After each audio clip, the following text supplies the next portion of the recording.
Welcome back to silent learning. മിസ്സിന്റെ മക്കൾ എല്ലാവരും സുഖമായിരിക്കുന്നില്ലേ? അടിപൊളിയായിട്ട് പവർ ആയിരിക്കല്ലേ?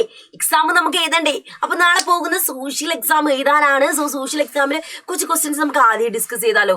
റെഡിയല്ലേ? ആ മിസ് ഡിസ്കസ് ചെയ്യാൻ പോവാണിടാ. ഇവിടെ നോക്കിക്കേ, പ്രപഞ്ചം എന്ന മഹാത്ഭുതം, യൂണിവേഴ്സ് എ ഗ്രേറ്റ് വണ്ടർ എന്ന ചാപ്റ്ററിലെ ക്വസ്റ്റ്യൻസ് ആയിട്ടാണ് മിസ് ഇവിടെ വന്നിട്ടുള്ളത്. എന്റെ മക്കൾ റെഡി ആണെങ്കിൽ മിസ്സും റെഡി ആയിരിക്കുകയാണ്. നമുക്കതങ്ങനെ തുടങ്ങാം. ആദ്യത്തെ ചോദ്യം എന്താണിടാ? നമുക്കറിയാം എന്താണ് ഗ്രഹങ്ങൾ, നമുക്കറിയാം.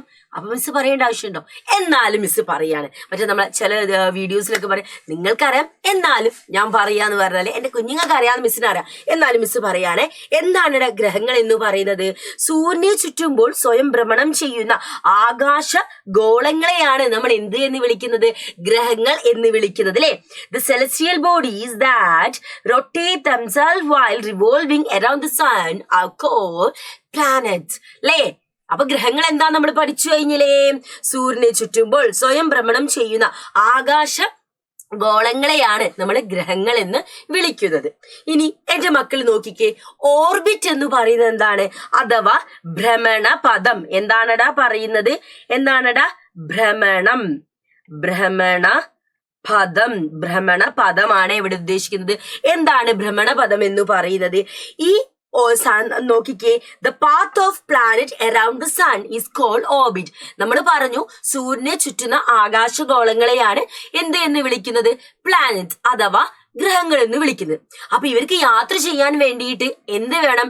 സ്വന്തമായിട്ടുള്ള ഒരു റൂട്ട് വേണം, ഒരു റൂട്ട് മാപ്പ് വേണം. ആ റൂട്ട് മാപ്പിനെയാണ് നമ്മൾ എന്ത് എന്ന് വിളിക്കുന്നതാ? ഭ്രമണ പദങ്ങൾ എന്ന് നമ്മൾ വിളിക്കുന്നത്. എന്ത് വിളിക്കുന്നത്? ഭ്രമണ പദം അഥവാ ഓർബിറ്റ് എന്ന് നമ്മൾ വിളിക്കുന്നത്. ഇനി അടുത്ത ക്വസ്റ്റിലേക്ക് പോകാം. നിക്കോളസ് കോപ്പർനിക്കസ് ആരായിരുന്നു മക്കളെ? നമുക്കറിയാം നിക്കോളസ് കോപ്പർനിക്കസ് എന്ന് പറയുന്നത് ആരായിരുന്നു? നമ്മളെ പോളണ്ടുകാരനായിരുന്നു. ഇദ്ദേഹം ഒരു ഭൗമശാസ്ത്രജ്ഞനും അതേപോലെ തന്നെ എന്തായിരുന്നു? ഒരു ജ്യോതിശാസ്ത്രജ്ഞനുമായിരുന്നു അല്ലെ. ഇനി അടുത്ത ക്വസ്റ്റ്യൻ നമുക്ക് പോകാമെടാ. ഏറ്റവും വലുതും ചെറുതുമായ ഗ്രഹം ഏതാണ്? ഏറ്റവും വലിയ ഗ്രഹം, ബിഗ്ഗസ്റ്റ് ആയ പ്ലാനറ്റ് എന്ന് പറയുന്നത് ജൂപ്പിറ്ററും ഏറ്റവും സ്മോളസ്റ്റ് ആയിട്ടുള്ള പ്ലാനറ്റ് എന്ന് പറയുന്നത് മെർക്കുറിയുമാണ് അല്ലെ. ഏറ്റവും വലിയ ഗ്രഹം എന്താ? വ്യാഴവും. ഏറ്റവും ചെറിയ ഗ്രഹം എന്താണ്? ബുധനുമാണ് അല്ലെ. അല്ലേടാ? അല്ലേ? ഇനി നമുക്ക് അടുത്ത ക്വസ്റ്റിലേക്ക് പോകാം മക്കളെ. ഏറ്റവും ചൂടേറിയ ഹോട്ടസ്റ്റ് ആയിട്ടുള്ളതും ബ്രൈറ്റ് ആയിട്ടുള്ളതുമായിട്ടുള്ളത് ആരാണ്? നമ്മുടെ ശുക്രനാണ്. ആരാണ്? ശുക്രനാണ് ഏറ്റവും കൂടുതൽ ഹോട്ടസ്റ്റും അതേപോലെ തന്നെ ബ്രൈറ്റ് ആയിട്ടുള്ളതും. ഇനി അടുത്ത ക്വസ്റ്റിലേക്ക് പോയാൽ നമുക്ക് IAU എന്താണെടാ?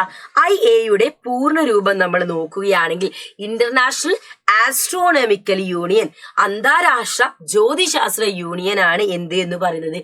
IAU എന്ന് പറയുന്നത്. എന്താണ് IAU എന്ന് പറയുന്നത്? അടുത്ത ക്വസ്റ്റിലേക്ക് മക്കളെ നമുക്ക് പോകാം.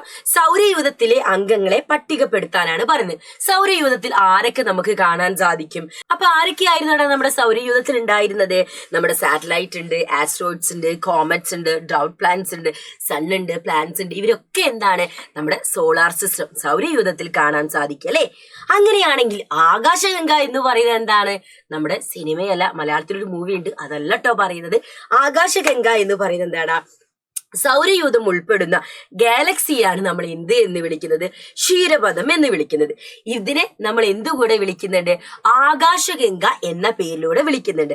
അതായത് the galaxy which include the solar system is a milky way. It is also known as Akashganga. ഇത് എന്ത് പേരിലും കൂടെ അറിയപ്പെടുന്നു?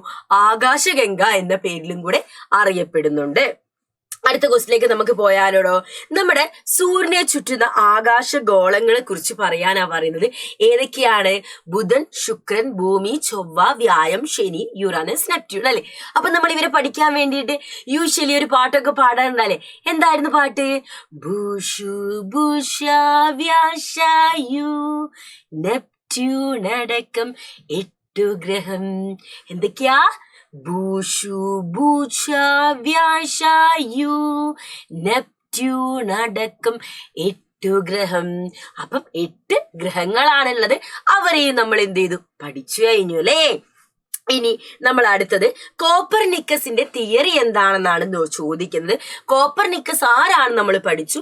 അദ്ദേഹം പോളണ്ടുകാരനാണ്, ഭൗമശാസ്ത്രജ്ഞനാണ്, ജ്യോതിശാസ്ത്രജ്ഞനാണ്. അദ്ദേഹം പറഞ്ഞ കാര്യം എന്താണ്? സൗരയൂഥത്തിന്റെ കേന്ദ്രം എന്തായിരുന്നു? ഭൂമിയാണെന്നാണ് പണ്ടുള്ളവർ വിശ്വസിച്ചിരുന്നത്. എന്നാൽ കോപ്പർനിക്കസ് കണ്ടുപിടിക്കുകയാണ് സൗരയൂഥത്തിന്റെ കേന്ദ്രം ഭൂമിയല്ല, മറിച്ച് എന്താണ് സൗരയൂഥത്തിന്റെ കേന്ദ്രം മക്കളെ? സണ്ണാണ്. ആരാണ്? നമ്മുടെ സൂര്യനാണ് സൗരയൂഥത്തിന്റെ കേന്ദ്രമെന്ന് കണ്ടുപിടിക്കുകയാണ് ചെയ്യുന്നത്. ഇനി ഇവിടെ നോക്കിക്കേ, ഗലീലി എന്ന് പറയുന്നത് ആരാണെടാ? നമുക്ക് നോക്കാം. ഗലീലിയോ ഗലീലി എന്തായിരുന്നു? ഒരു ഇറ്റാലിയൻ ഭൗതിക ശാസ്ത്രജ്ഞനായിരുന്നു, ജ്യോതിശാസ്ത്രജ്ഞനും ഗണിതശാസ്ത്രജ്ഞനും തത്വചിന്തകനുമായിരുന്നു. ആര്? നമ്മുടെ ഗലീലിയോ ഗലീലി എന്ന് പറയുന്നത്.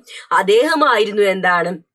ദൂരദർശിനി ഉപയോഗിച്ച് ആകാശമൊക്കെ നിരീക്ഷിച്ച് അവിടെ എന്താണ് നമ്മുടെ വ്യായത്തിന് എത്ര 4 ഉപഗ്രഹങ്ങളുണ്ടെന്ന് കണ്ടുപിടിച്ചതും ആരായിരുന്നു? ഗലീലിയോ ഗലീലിയാണ്. ഇനി എന്റെ മക്കൾ ഇവിടെ നോക്കിക്കേ, ചിഹ്നഗ്രഹങ്ങൾ അഥവാ ആസ്ട്രോയിഡ്സ് എന്ന് വിളിക്കുന്നത് ആരെയാണ്? ചൊവ്വയ്ക്കും വ്യായത്തിനും ഇടയിലുള്ളതാണ് നമ്മൾ എന്താ ചിഹ്നഗ്രഹങ്ങൾ അഥവാ കുള്ളൻ ഗ്രഹങ്ങൾ എന്ന് നമ്മൾ പറയുന്നത് അല്ലെ, ആസ്ട്രോയിഡ്സ് എന്ന് പറയുന്നത് അല്ലെ. അപ്പം ഇത് എന്ത് ചെയ്യാറുണ്ട് എന്നാണ് പറയുന്നത്? ഇവ അപൂർവമായിട്ട് ഭൂമിയിലേക്ക് വരാറുണ്ട്. അപ്പൊ ഭൂമിക്ക് എന്താണ് ഭീഷണിയായിട്ട് നിൽക്കുന്ന ഒരാൾ കൂടിയാട്ടോ ഇവര്. അപ്പൊ ആരുടെ ഇടയിലാണ് കാണുന്നത്?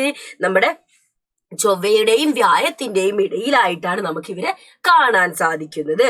ഇനി അടുത്ത ക്വസ്റ്റിലേക്ക് നമുക്ക് പോയാലടാ, കുള്ളൻ ഗ്രഹങ്ങൾ എന്ന് പറയുന്നത് ആരെ കൊണ്ടാണ്? നമ്മൾ ആസ്ട്രോയിഡ്സ് പറഞ്ഞു.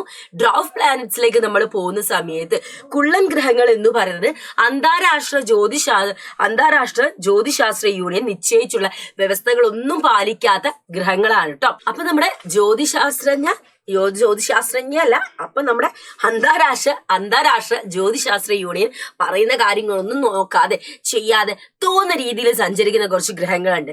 അപ്പൊ ഇവര് പറഞ്ഞെന്താണ്? ഒരു ഗ്രഹമാണെങ്കിൽ അതിനെന്തായണം? ഒരു ഗോളാകൃതി വേണം, സ്വന്തമായിട്ടുള്ള ഒരു ഭ്രമണപഥം വേണം എന്നൊക്കെയാണ് പറഞ്ഞത്. പക്ഷെ ഇവർക്ക് സ്വന്തമായിട്ടുള്ള ഭ്രമണപഥം ഉണ്ടാവില്ല. ഓരോ പാതയിലൂടെ ഇവർ സഞ്ചരിച്ച് പോകും. അങ്ങനെ പോകുന്നവരൊന്നും എന്താണ് നമ്മൾ ഇവരെ കൂട്ടത്തിൽ ഇൻക്ലൂഡ് ചെയ്യിക്കില്ല. അതാണ് ഇവിടെ പറയുന്നത്. അവരെയാണ് നമ്മൾ എന്ത് എന്ന് വിളിക്കുന്നത്? ഡ്വാർഫ് പ്ലാനറ്റ്സ് എന്ന് നമ്മൾ വിളിക്കുന്നത്. ഓക്കെ അല്ലേടാ? ഇനി നമ്മൾ അടുത്തത് കോമറ്റ്സ്, വാൽനക്ഷത്രങ്ങളെ കുറിച്ചാണ് നോക്കുന്നത്. വാൽനക്ഷത്രങ്ങൾ എന്ന് പറഞ്ഞാൽ വളരെ അപൂർവമായിട്ട് നമ്മുടെ ഭൂമിയിലേക്ക് വരുന്ന ആളുകളാണ്. അപ്പം വളരെ അപൂർവമായിട്ടേക്ക് നമുക്ക് കാണാൻ പറ്റും. അത് കൃത്യമായിട്ട് എന്താണ് വാലും കാര്യങ്ങളൊന്നുമില്ല. സൂര്യന്റെ വെളിച്ചം, സൂര്യപ്രകാശം ഏൽക്കുന്ന സമയത്ത് അതിന്റെ ആ ഒരു സ്റ്റാർ പോലെ അത് കുറച്ച് തിളക്കം വന്നിട്ട് എന്താ വാല് നീണ്ടു പോകുന്നതായിട്ട് നമുക്ക് തോന്നുകയാണ് ചെയ്യുന്നത്. അടുത്ത ക്വസ്റ്റിലേക്ക് നമുക്ക് പോകാം. അപ്പം ഡ്വാർഫ് പ്ലാനറ്റ്സ് നമ്മൾ ഓൾറെഡി ഡിസ്കസ് ചെയ്തു. പ്ലൂട്ടോയാണ് ഡ്വാർഫ് പ്ലാനറ്റ്സിൽ ഒരു എക്സാമ്പിൾ ആണ്. ബിക്കോസ് എന്താണ്? പ്ലൂട്ടോ ഒരു കുള്ളൻ ഗ്രഹമാണ്. ഈ പറഞ്ഞ കാര്യങ്ങളൊന്നും ചെയ്യാത്തത് കൊണ്ട് തന്നെ പ്ലൂട്ടോ എന്താണ് ഒരു ഗ്രഹമായിട്ട് കണക്കാക്കപ്പെട്ടിരുന്നു. ഈ അടുത്ത കാലം വരെ ഇതൊന്നും പാലിക്കാത്തതിനാൽ എന്താണ് ആ ഒരു പദവി നഷ്ടമാവുകയാണ്. 2006 ഏകദേശം എന്താണ് 2006 ഓഗസ്റ്റിൽ പ്ലൂട്ടോയ്ക്ക് എന്താണ് ആ ഒരു പദവി നഷ്ടമായിട്ട് കുള്ളൻ ഗ്രഹമായിട്ട് പ്രഖ്യാപിക്കുകയാണ് ചെയ്യുന്നത്. ഇനി നമ്മള് മീറ്ററോയിഡ്സ് എന്താ നോക്കുകയാണെങ്കിൽ മക്കളെ, ഭൂമിയുടെ അന്തരീക്ഷത്തിൽ പ്രവേശിച്ച് വായുവുമായിട്ടുള്ള ആ ഒരു ഘർഷണം മൂലം എന്ത് ചെയ്യാണ്? ഇത് കത്തുക ചെയ്യുന്നത്. അപ്പൊ ഇത് കത്തിയിട്ട് ഭൂമിയിലേക്ക് പതിക്കും. അപ്പൊ പതിക്കുന്ന സമയത്ത് പല കഷ്ണങ്ങളായിട്ടായിരിക്കും അല്ലെ ഭൂമിയിലേക്ക് വരുന്നത്. അപ്പൊ ഇവയാണ് നമ്മൾ ഉൽക്കാശിലകൾ എന്ന് വിളിക്കുന്നത്. അപ്പം ഇതിലെന്താ ചിലത് കത്തി തീരാത്തതായിട്ട് നമുക്ക് കാണാൻ പറ്റും. കത്തി തീരാതെ ഭൂമിയിൽ ചിലത് വന്ന് പതിക്കും. അവയെ നമ്മൾ എന്ത് വിളിക്കും? ഉൽക്കാശിലകൾ എന്നാണ് നമ്മൾ വിളിക്കുക. മീറ്ററോയിഡ്സ് എന്നാണ് നമ്മൾ വിളിക്കുക. അപ്പൊ ഇത്രയും കാര്യങ്ങളാണ് മക്കളെ നമുക്ക് ഈ ഒരു ചാപ്റ്ററിൽ ഡിസ്കസ് ചെയ്യാനുള്ളത്. അപ്പൊ പരീക്ഷയ്ക്ക് വരുന്ന ക്വസ്റ്റ്യൻസ് ആണ് നമ്മൾ ഇന്ന് നോക്കിയത്. എല്ലാ കുഞ്ഞുമക്കളും എന്താണ് അടിപൊളിയായിട്ട് ഈ ക്വസ്റ്റ്യൻസും ആൻസേഴ്സ് ഒക്കെ ഒന്ന് വായിച്ച് സെറ്റ് ആക്കണം. അപ്പൊ നമുക്ക് നാളെ സോഷ്യൽ എക്സാം തകർക്കല്ലേ, പൊളിക്കല്ലേ, സെറ്റാക്കല്ലേ, പവറാക്കല്ലേ. അപ്പൊ നമുക്ക് അടുത്തൊരു കോണ്ടന്റ് വീഡിയോയിൽ നമുക്ക് വീണ്ടും കാണാം. അതുവരേക്കും എന്റെ എല്ലാ കുഞ്ഞുമക്കൾക്കും ഓൾ ദി ബെസ്റ്റ്. അടിച്ചു പൊളിച്ച് പരീക്ഷ ചെയ്താൽ ഒന്നും ആലോചിച്ച് ടെൻഷൻ വേണ്ട. ഇന്ന് നല്ല അടിപൊളിയായിട്ട് സെറ്റായിട്ട് പവറായിട്ട് പഠിക്കട്ടോ. അപ്പൊ നമുക്ക് പരീക്ഷ കഴിഞ്ഞ് നമുക്ക് ചില്ല് ചെയ്ത് കാണാം കേട്ടോ. അപ്പൊ തൽക്കാലത്തേക്ക് നമ്മുടെ ഇന്നത്തെ സെക്ഷൻ നമ്മൾ വൈൻഡ് അപ്പ് ചെയ്യാണ്. അടുത്തൊരു ക്ലാസ്സിൽ അടുത്തൊരു കോണ്ടന്റ് ആയിട്ട് നമുക്ക് എത്രയും പെട്ടെന്ന് കാണാം. So that's all this video. Thanks for watching us dears.